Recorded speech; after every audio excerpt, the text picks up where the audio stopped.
everybody. Today we will do science subject of class 8th, chapter number 2, microorganisms, friend and foe. We have completed half part of the lesson. Now today we will start with the topic harmful microorganisms.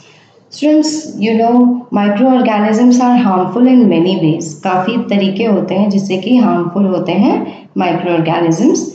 People had explanations and beliefs about what caused diseases, the most common of which was that sickness was caused by evil spirits inside the body of the victim.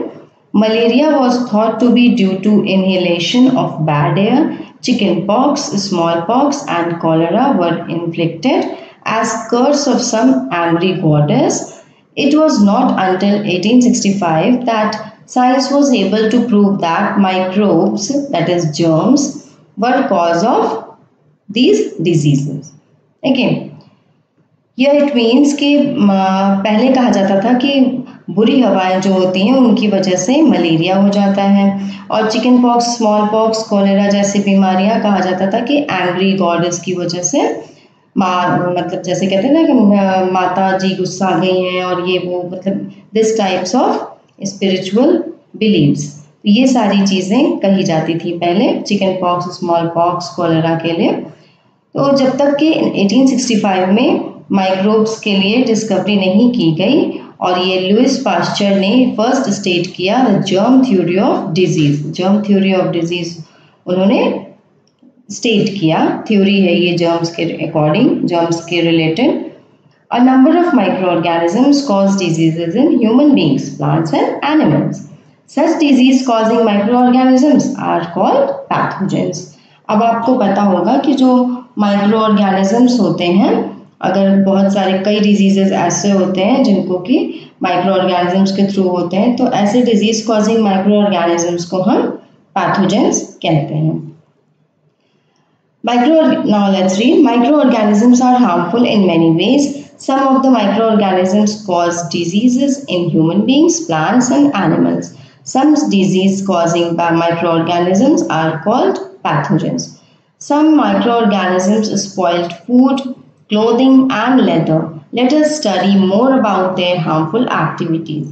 चलिए अब हम इसके बारे में discuss करते हैं कि pathogens या फिर कोई जो माइक्रोऑर्गेनिजम्स होते हैं वो किस तरीके से फूड या क्लोथिंग या लेदर किसी भी चीज़ के लिए हार्मफुल कैसे होते हैं. Disease causing microorganisms in human. Pathogens enter our body through the air we breathe. जो हम सांस लेते हैं उनसे पैथोजेंस हमारी बॉडी के अंदर एंटर करते हैं. The water we drink or the food we eat. किसी भी चीज़ के थ्रू, जैसे जो हम एयर ब्रीथ करते हैं, जो खाना खाते हैं, जो पानी पीते हैं, उनके थ्रू ये माइक्रोऑर्गेनिजम्स या पैथोजेंस हमारी बॉडी के अंदर एंटर कर जाते हैं. They can also get transmitted by direct contact with an infected person or carried by an animal. और ये कई बार ऐसा होता है कि हम डायरेक्ट कांटेक्ट में आते हैं इन्फेक्टेड पर्सन्स के, तो भी हमें ये इफेक्ट कर देता है, मतलब ये हमारे बॉडी के अंदर एंटर कर सकता है, एनिमल्स के थ्रू भी करता है. Microbial diseases that can spread from an infected person to a healthy person through air, water, food और physical contact are called communicable diseases. और जो भी बीमारियां हमें इन्फेक्टेड पर्सन्स को टच करने में या उनको फिजिकली कांटेक्ट में आने से या उनके थ्रू एयर, वाटर, फूड उनके टच में लेने से ये सारी डिजीज, अगर कोई डिजीज होता है तो that means these are communicable diseases, मतलब इन्फेक्शियस डिजीजेस की मतलब एक से दूसरे को होना, दूसरे से तीसरे को होना. Right now we are going through the bad condition of corona these days, means corona भी एक कम्युनिकेबल डिजीज हम कह सकते हैं. जस्ट अगर किसी से हाथ, जिसको कोरोना इन्फेक्टेड है पर्सन, उसके हाथ को टच कर लिया, उसके फिजिकल पार्ट को टच कर लिया, फिजिकल कांटेक्ट में आ गए, तो कम्युनिकेट कर सकता है ये disease, that is this is communicable disease. Examples of such diseases include cholera, common cold. आपको सर्दी खांसी होती है ना, तो जब घर में किसी एक को होता है तो everybody will get infected with that. Chickenpox and tuberculosis, all these diseases are communicable diseases. When a person suffering from common cold sneezes, fine droplets of moisture carrying thousands of viruses are spread in the air. The virus may enter the body of a healthy person while breathing and cause infection. Means जब आप सांस लेते हैं, जब आप जब आपको छींक आती है उस वक्त बहुत सारे स्मॉल स्मॉल ड्रॉपलेट्स आपके छींक के थ्रू निकलते हैं और वही एयर में मिक्स होके किसी हेल्दी पर्सन को इन्फेक्ट कर देते हैं while breathing. Then how do you prevent the spread of communicable diseases? तब आपको कम्युनिकेबल डिजीजेस से कैसे बचना होगा? We should keep a handkerchief on the nose and mouth while sneezing. जब हम छींकते हैं तो उस वक्त हमें नोज और माउथ पे हैंडकरचीफ रखना चाहिए। It is better to keep a distance from infected person. और बेटर तरीका तो ये है कि हमें इन्फेक्टेड पर्सन से दूर रहना चाहिए। There are some insects and animals which act as carriers of disease causing microbes. बहुत सारे ऐसे एनिमल्स या इंसेक्ट्स होते हैं जिनके थ्रू ये माइक्रोब्स इधर उधर जाते हैं, मतलब ये कैरी करके ले जाते हैं, इसलिए इनको हम carrier of disease causing microbes भी कह सकते हैं। जैसे हाउस फ्लाई है, housefly is one of such carrier. Housefly एक कॉमन कैरियर है इस चीज़ का। The flies sit on the garbage, garbage पे बैठता है और animal excreta pathogens stick to their bodies, और इस तरह से पैथोजेंस उनकी बॉडी पे चिपक जाते हैं, आ जाते हैं। When these flies sit on uncovered food they may transfer the pathogens, और जब ये कहीं खाना पड़ा रहता है खुला हुआ तो उस पर अगर बैठ गए तो उसमें वो अपने इन पैथोजेंस को ट्रांसफर कर देते हैं। Whoever eats the contaminated food is likely to get sick, और जो भी ये खाना खाते हैं, ये खराब खाना जो खुला हुआ है वो इफेक्टेड हो जाता है, वो बीमार हो जाता है। So it is advisable to always keep food covered, इसीलिए कहा जाता है कि फूड को हमेशा ढक के रखना चाहिए। Avoid consuming uncovered items of food, और कोशिश करिए कि हम अनकवर्ड फूड ना खाएं। Another example of carrier is the female anopheles mosquito. आपके घर में मच्छर आते होंगे, तो these are also a carrier of microbes which carries the parasite of malaria, और ये पैरासाइट मलेरिया के पैरासाइट्स को कैरी करता है, दैट इज प्लाज्मोडियम पैरासाइट का कैरियर है। मतलब ये डिजीज है जिसकी वजह से, ये आप कह सकते हैं पैरासाइट है जिसकी वजह से होता है मलेरिया। फीमेल एडीज मॉस्किटो, ये 2 types of mosquitoes are given here, acts as a carrier of dengue virus, और ये एडीज मॉस्किटो जो होता है डेंगू वायरस कैरी करता है। How can we control the spread of malaria and dengue? Malaria और dengue से कैसे बचा जा सकता है? Why does the teacher keep telling us not to let water collect anywhere in the neighborhood? और क्यों टीचर हमें सिखाते हैं कि कहीं भी पानी कलेक्ट नहीं करना चाहिए? मतलब जैसे कहीं नाला है, कहीं बाहर पानी रोड पे पड़ा हुआ है, वो काफ़ी दिनों से है तो वो खराब हो जाता है पानी, उसमें मच्छर पैदा हो जाते हैं। तो ये सारी चीज़ें मच्छरों को पैदा करने वाली चीज़ें हैं जिनसे कि जो गंदा पानी इकट्ठा होता है उसको हमें हटाते रहना चाहिए। All mosquitoes breed in water, सारे मॉस्किटोज जो है इसलिए उसमें पैदा होते हैं क्योंकि दे ब्रीड इन वाटर, उसमें वो रिप्रोड्यूस होते हैं, बढ़ते हैं। Hence one should not let water collect anywhere, इन कूलर्स में भी नहीं, टायर्स, फ्लावर पॉट एक्सेट्रा, इन सब चीज़ों में पानी कलेक्ट नहीं करना चाहिए। By keeping the surroundings clean and dry we can prevent mosquitoes from breeding, और मॉस्किटोज इस तरह से पैदा नहीं होंगे। Try to make a list of measures which help to avoid the spread of malaria, और आप कुछ लिस्ट बनाइए जिससे कि आपको मलेरिया स्प्रेड होने से बचाया जा सके। तो वो सारी लिस्ट आप बनाएंगे to avoid the spread of malaria. Here is the table given of some common human diseases caused by microorganisms. Microorganisms के कारण जो diseases होते हैं कुछ यहाँ mention किए गए हैं, just like tuberculosis, measles, chickenpox, polio, cholera, typhoid, hepatitis A, malaria. These are all human diseases, and these are all microorganisms through which the disease are caused. So you have to just learn the table. Some of the common diseases affecting humans, their mode of transmission and few general methods of prevention are shown in the table 2.1. This is 2.1 table, you have to learn it. This is preventive measures and these are mode of transmission, कि किस तरीके से किसके through ये चीज़ें हमें जो diseases हैं ट्रांसमिट होती हैं। Okay. Now disease causing microorganisms in animal. अब disease causing micro organisms in animals. अब माइक्रो एनिमल्स में क्या चीज़ें कौन से मतलब किस तरीके से डिजीजेस स्प्रेड होते हैं। Several micro organisms not only causes disease in humans and plants but also in other animals. Firstly, just read this. Robert Koch in 1876 discovered the bacterium Bacillus anthracis, which causes anthrax disease. This is the name of a disease caused by Bacillus anthracis. You have to learn all these important points. Okay. For example, anthrax is a dangerous human and cattle disease caused by bacterium. Which bacterium? Bacillus anthracis. Foot and mouth disease of cattle is caused by a virus. फूट और mouth का जो disease होता है cattle में जो होता है वो वायरस के कारण होता है। ओके अब कुछ माइक्रो ऑर्गेनिजम्स प्लांट्स को डैमेज करते हैं, प्लांट्स में डिजीज मतलब कॉज करते हैं। सेवरल और micro organisms causes diseases in plants like wheat, rice, potato, sugarcane, orange, apple and others. The diseases reduce the yield of crops और इन diseases के कारण crops की ये जो yield होती है वो कम होती है। 2.2 टेबल में आपको ये सारी चीज़ें मेंशन की हुई है कि कौन सा डिजीज किस प्लांट को होता है, plus they can be controlled by the use of certain chemicals which kill the microbes. और कुछ केमिकल्स होते हैं जिनकी हेल्प से ये माइक्रोब्स डेड हो जाते हैं। Okay so these are the plant disease citrus canker, rust of wheat या yellow vein of mosaic of bhindi okra. So these are the microorganisms through which it is caused. Citrus canker, bacteria, rust of wheat, fungi and yellow vein mosaic of भिंडी it is virus। और ये किसके through होता है, इसका transmission का mode क्या है, तो this is air, this is air and seeds and this is insect. Now food poisoning, let us read about food poisoning. बूझो was invited by his friend to a party and he ate a variety of food stuff। वहाँ पे बूझो जो है उसके friend ने उसको party में बुलाया था और वो क्या करता है वहाँ पे वो बहुत सारा खाना खा लेता है।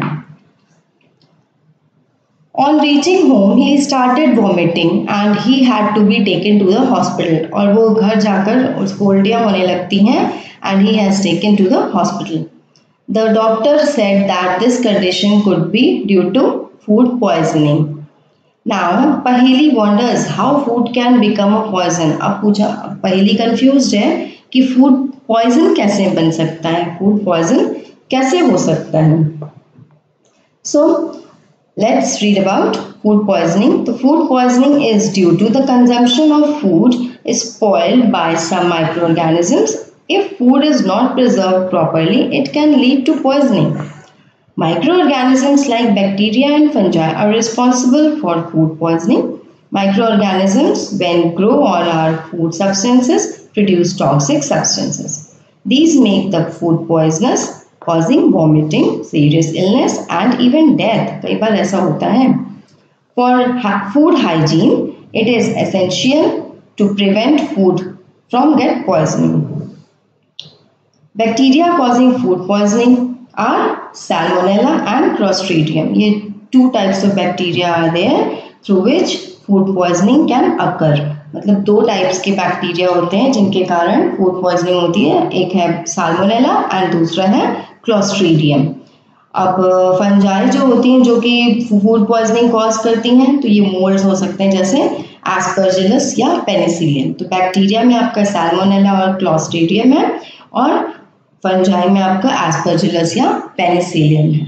ठीक है, now let's complete the reading. Food poisoning could be due to the consumption of food spoiled by some microorganisms. Microorganisms that grow on our food sometimes produce toxic substances. अब जैसे कि आपको यहाँ पे दिख ही रहा है, I have explained you also कि माइक्रोऑर्गेनिजम्स कुछ टॉक्सिक सब्सटेंसेस प्रोड्यूस करते हैं जिसकी वजह से फूड पॉइजनड हो जाता है और हम जब खाते हैं उसको तो फूड पॉइजनिंग हो जाती है हमें। These make the food poisonous, causing serious illness and even death. So it is very important that we preserve food to prevent it from being spoiled.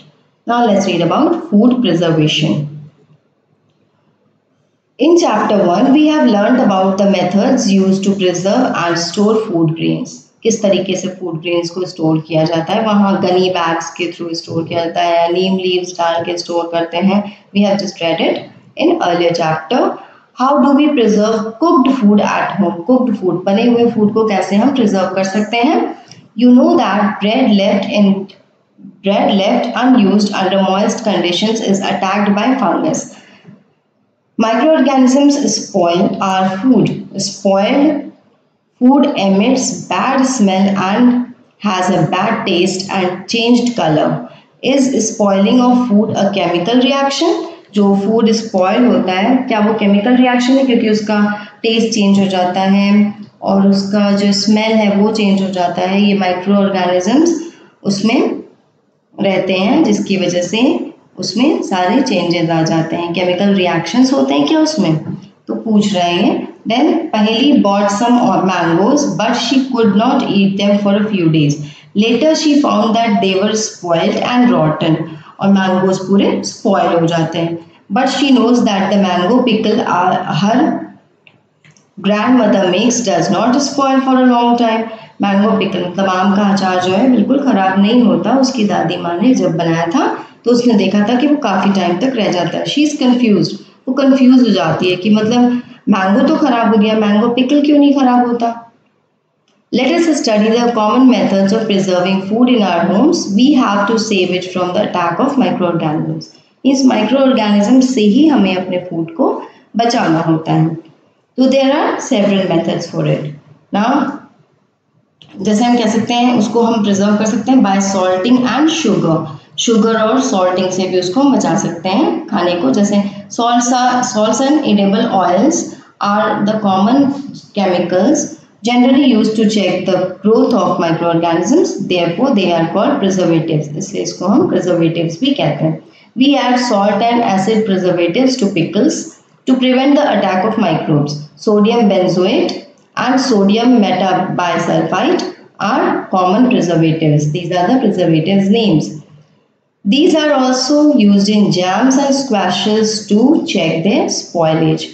ये सारे preservatives यूज किए जाते हैं फूड के अंदर ताकि वो डैमेज ना हो माइक्रो ऑर्गेनिजम्स के through. Next is preservation by common salt. Common salt भी बहुत ही अच्छा प्रोसेस है जिससे कि प्रिजर्वेशन हो सकता है.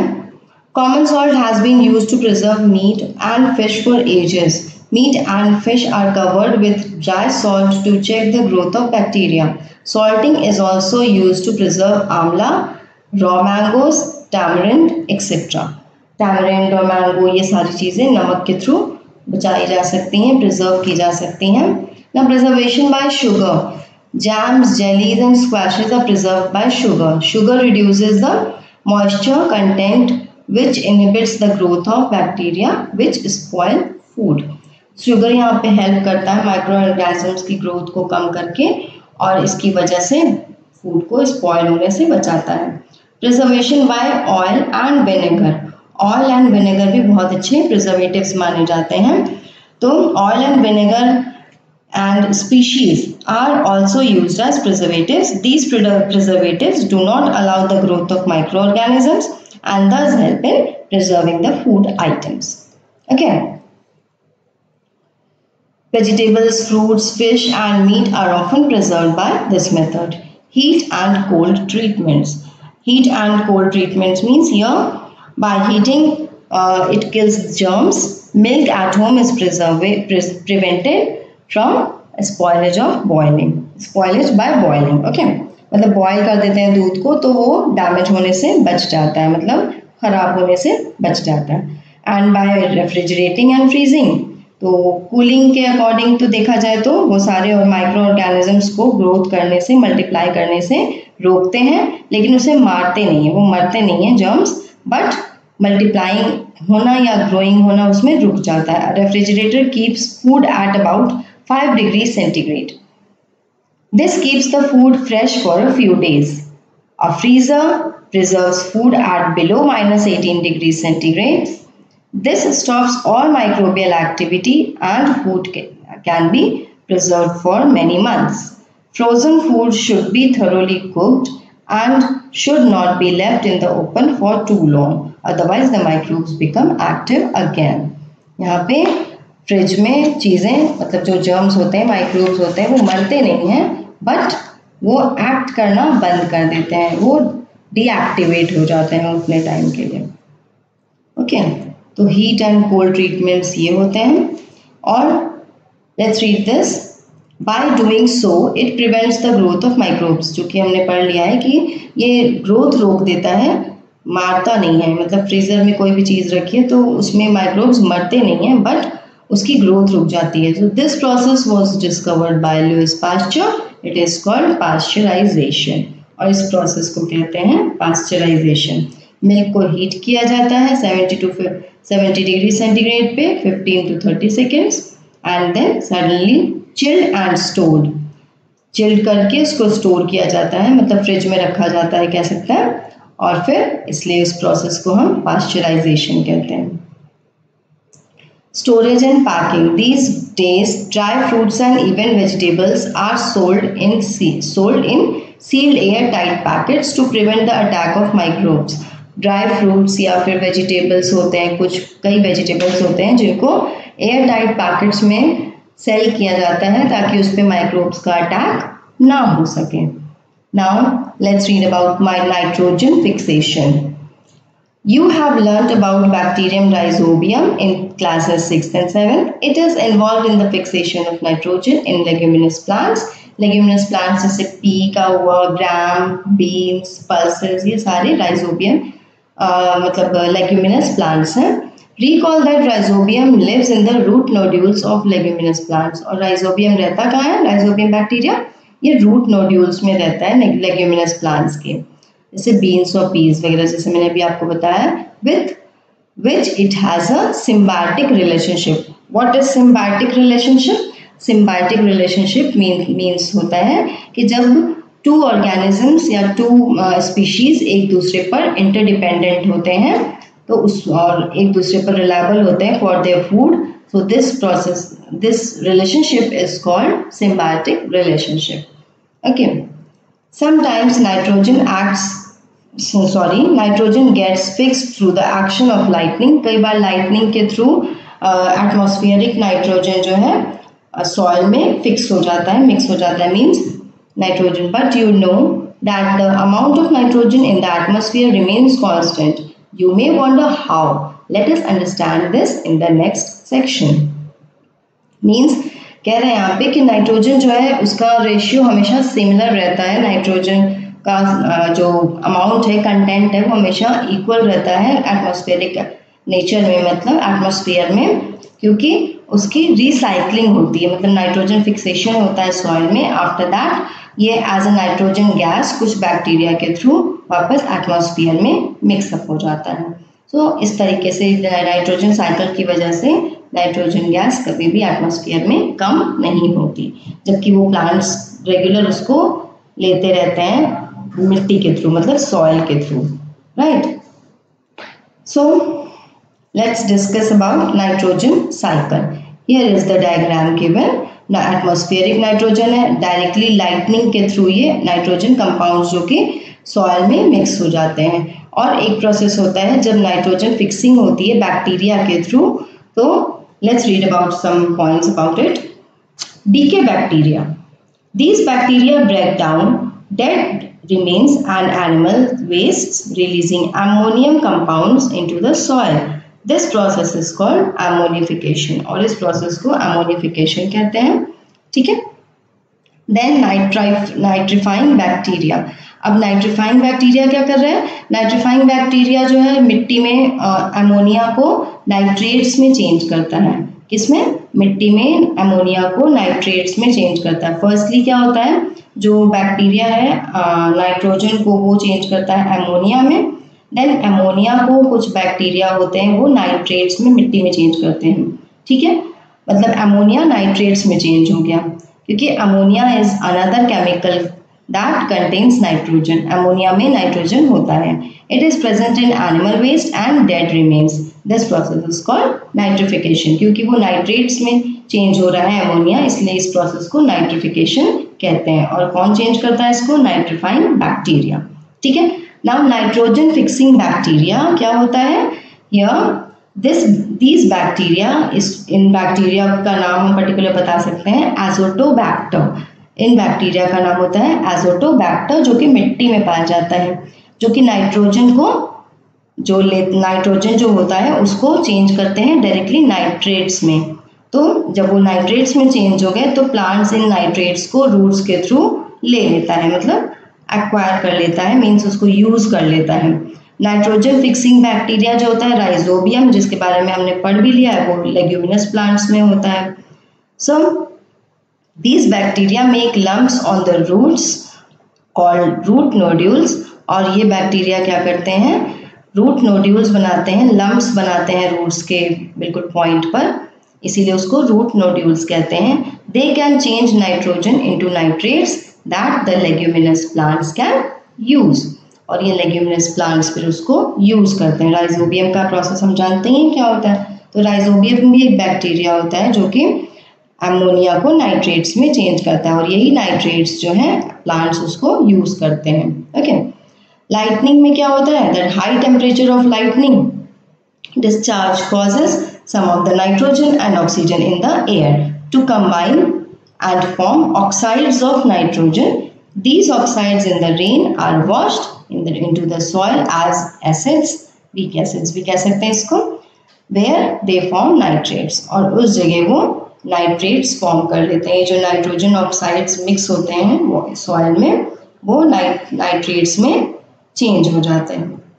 ठीक है, तो ये पूरा प्रोसेस है जिनके थ्रू आप समझ जाएंगे कि नाइट्रोजन फिक्सिंग हुई, एटमॉस्फेरिक नाइट्रोजन आया मिट्टी के अंदर, बैक्टीरिया ने उसको चेंज किया नाइट्रोजन कंपाउंड्स में, और ये नाइट्रोजन कंपाउंड्स मिट्टी में प्रॉपर्ली मिक्स हो जाते हैं, या तो वो कुछ बैक्टीरिया के थ्रू वो नाइट्रोजन गैस बना दिए जाते हैं और वो वापस एटमॉस्फेरिक नाइट्रोजन में मिक्स हो जाता है, और नहीं तो फिर जो इसमें नाइट्रेट्स हैं, मीन्स मिट्टी में जो अमोनिया नाइट्रेट्स में चेंज हो गया है नाइट्रोजन कंपाउंड्स में, वो प्लांट्स लेता है, प्लांट्स में यहाँ पे चेंज होता है, मतलब वो एज अ प्रोटीन चेंज किया जाता है, और यही प्रोटीन एनिमल्स इसको इनटेक करते हैं, और वही इनटेक करने के बाद जब वो एक्सक्रीशन होता है या प्लांट्स या एनिमल्स डाई होते हैं तो वो सारी चीज़ें वापस आपकी नाइट्रोजन कंपाउंड बन के सॉइल में वापस मिक्स हो जाती है।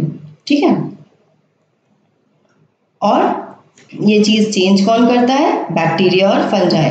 यहाँ पे जो बैक्टीरिया है, बैक्टीरिया जो होता है क्या है, यहाँ पे बैक्टीरिया और फंजाई जो है, इनको यहाँ पे जो नाइट्रोजनस वेस्ट बन रहा है एनिमल और प्लांट से, एक्सक्रीशन एंड डेथ से, जो उनकी डेथ या एनिमल एक्सक्रीटा होता है उनके जो निकलता है, वो फंजाई और बैक्टीरिया उसको वापस नाइट्रोजन कंपाउंड में चेंज कर देते हैं, वो अगेन प्लांट्स को अपटेक कर लेते हैं। So this is the process of nitrogen cycle. Just go through the lesson again, and if you have any query you can ask and comment, and thanks for listening. That's all for today.